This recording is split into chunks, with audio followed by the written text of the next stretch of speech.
Pig Trail Nation's Mike Irwin with us on the Lewis Automotive Hotline. Always appreciate your time on Mondays, Mike. It's 10 days before camp starts. We had the rigmarole of media days last week. So what's going on this week for you?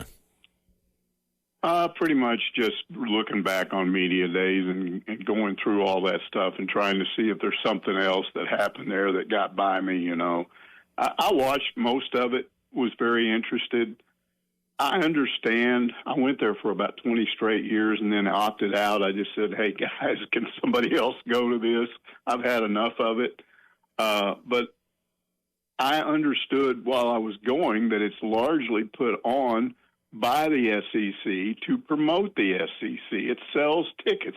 This is a time of the year when a lot of these schools are still trying to sell their season tickets.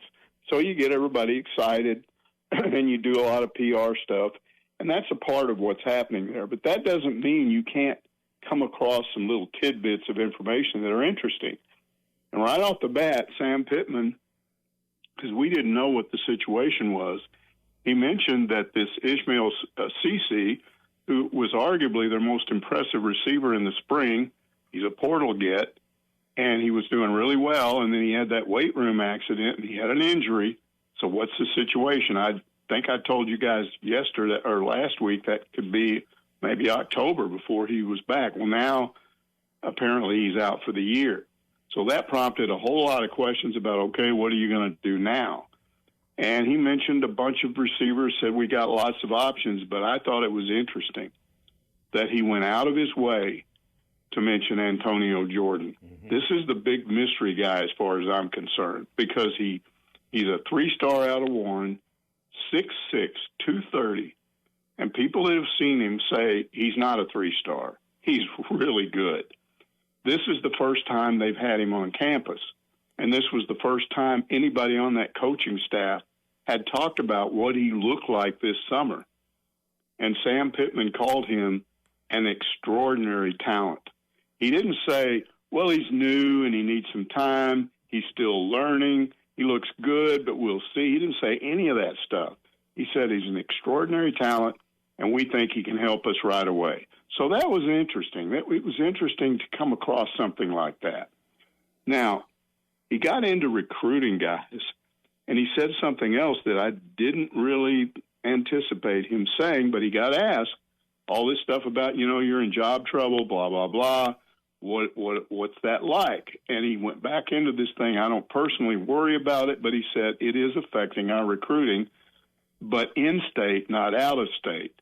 In other words, we've done really well for the 2026 class going out of Arkansas into places like Georgia and other states like in the SEC, because those guys don't hear this stuff or they don't see it on the internet all day from our own fans. They just come in on a recruiting visit. They like the visit. They like the coaches. They like our players that are here. They like Northwest Arkansas. They commit. But he said, we've got this in-state image that I'm about to be fired, and our program is in trouble. And he said it really affects us. Now, put that together with what Xavier Sori said a bit later on, and he did this on his own. Nobody prompted him. Nobody asked him about it. He just started going off about fans, Arkansas fans, attacking Sam Pittman. And he said, when they attack him, they attack us. And we take that personally. So, I didn't take that as a threat toward fans on the internet. I took it as we're gonna prove all of you people wrong. So all of that was interesting. Cam Ball, the story. I didn't know Cam Ball's dad had died. That's pretty recent, but I found that interesting because it reminded me of when Frank Ragnow, when his dad passed away, and how Brett Bielema became almost like a second dad to him. They still have a very strong relationship.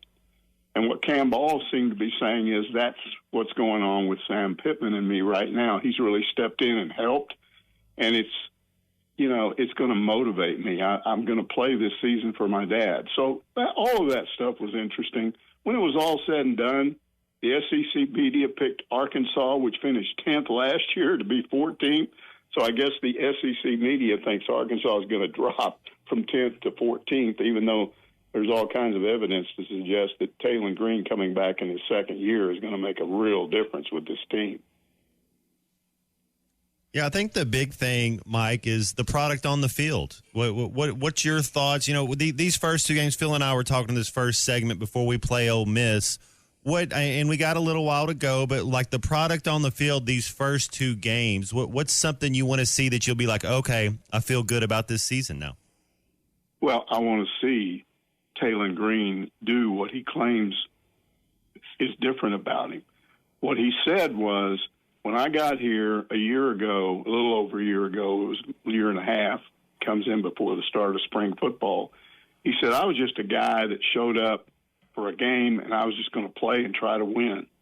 He said, the difference is now I know what my offensive coordinator and my quarterback's coach, I know all the things that are important to him each week for a game. And he said, that has to be important to me too. In other words, what he knows and what he wants us to do, I have to be the same way. So I want to see if that shows up in decision making. Now, Matt, he's more physical. He put on about 10 to 15 pounds, and there was some video of him walking along, and you could see he was a little stronger looking in the upper body. But I didn't like what he had to say about that. He sat down, and somebody asked him about it, and he said, well, now, if I decide to truck somebody, I'm more physical. Well, I don't want him trucking anybody, and I hope Petrino doesn't. You know, he's fast. He can outrun linebackers. He's not K.J. Jefferson. He doesn't have to run over people. He can run by them. So I hope he doesn't use this extra weight and strength to start trucking linebackers. I'd like to see him get around them and avoid them and get out of bounds, because probably, Matt, one of the most important things this season is whether or not he can avoid getting hurt, because if he gets hurt, all bets are off. Well, they say, go ahead, Matt. No, I was just saying they say a lot of things about K.J. Jackson. They really seem to like K.J. Jackson. I mean, it almost, I don't know if Sam anointed him the starter for 2026, but he talked about him in a way where it kind of felt like that. You know, and Malachi got a lot of snaps last year in important moments. And the feeling is, you know, if Taylen wants to go out and truck somebody, well, fine. We're going to probably watch K.J. Jackson at quarterback at some point.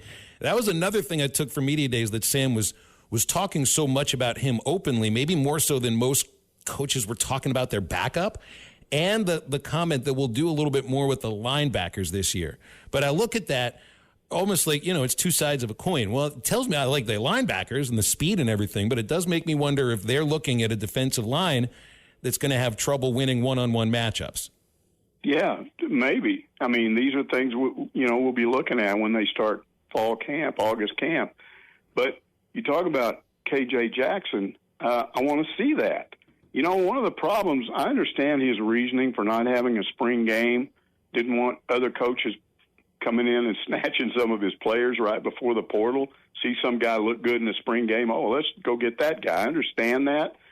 But when you don't see this guy in an actual spring football game, what am I supposed to base that on? If I want to believe Sam Pittman, that he's fully capable of stepping in if Taylen Green gets hurt, what have I seen him do? And the answer is nothing. So that's one of the things, believe me, I'll be looking at when August camp starts. I'll be watching the backup probably as much as the starter, because that is a big issue. You do need to have a quarterback that can step in if your starter gets hurt. But let's face it, guys, truly, how many football teams, no matter how good they are, how many of them can survive their starting quarterback getting knocked out and somebody else has to come in? It happens some, and it happened in that Tennessee game last year. But most schools cannot afford to lose their starter. I still say, tell this kid not to run over people. Tell him to run away from people or around them. Yeah, it's situational running. I don't want my quarterback running more than 10 times a game in the SEC. I'm with you there, Mike. Hey, I saw this. Brandon Allen's going to be the backup for the Titans. Have you followed his career a little bit? What's your thoughts on Brandon Allen? He's keeping it going on. Yeah, I love it. I mean, he's just, he's a backup, and he occasionally gets to play. And how long has he been in the? I mean, I think a decade. It's hard to remember how far back he played when you go back to that. That miracle win at Ole Miss and some of the things that happened back then. And look what he's done. I mean, he's just prepared.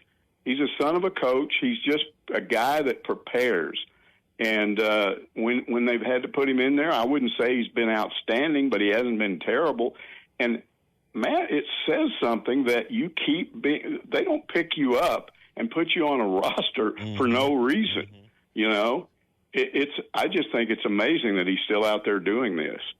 It reminds me of Charlie Ward, who was, the Heisman Trophy winner, then played on that first San Antonio Spurs championship team, but he was the last guy on the bench. And he asked Pop, he's like, why did you have me? You could have anybody else. He's like, because you're a man of high character and you're a good locker room guy. And I think that's, and you don't mess up. Yeah.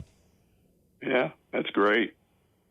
You had a birthday last week, Mike. How do you celebrate a birthday here? Well, I went out and played golf and played by myself because I just wanted to be by myself. And it was really hot, and it tested my endurance, guys. And I'll tell you, I got to about number 10, and I'd played the front nine really well, and now it's starting to get to me, right? And what it affected was my putting. It just got terrible. I could still hit the ball pretty good, but I get up on the greens and I just knock one 6 feet past the hole or leave it 4 feet short. And as I got further into that thing, I went, I probably should quit, but I kept playing because I'm 77. When you get to be my age, you don't want to give in. You don't want to give in to anything. You just tell yourself, I can still do what I always could do. You probably can't, but you're going to believe that you can. BetOnline continues to be your number one source for all your sports betting action. And with baseball in full swing and football season right around the corner, BetOnline has more ways to stay in on the action with the latest odds, news, and scores, even live in-game betting. From MLB, UFC to tennis and NFL futures, BetOnline remains your choice for sports wagering information. In between games, head over to the BetOnline Casino with all the top Vegas-style games, including poker and live casino. Head to the website today and take advantage of their industry-leading VIP program with level-up bonuses and weekly cash boosts. BetOnline. The game starts here.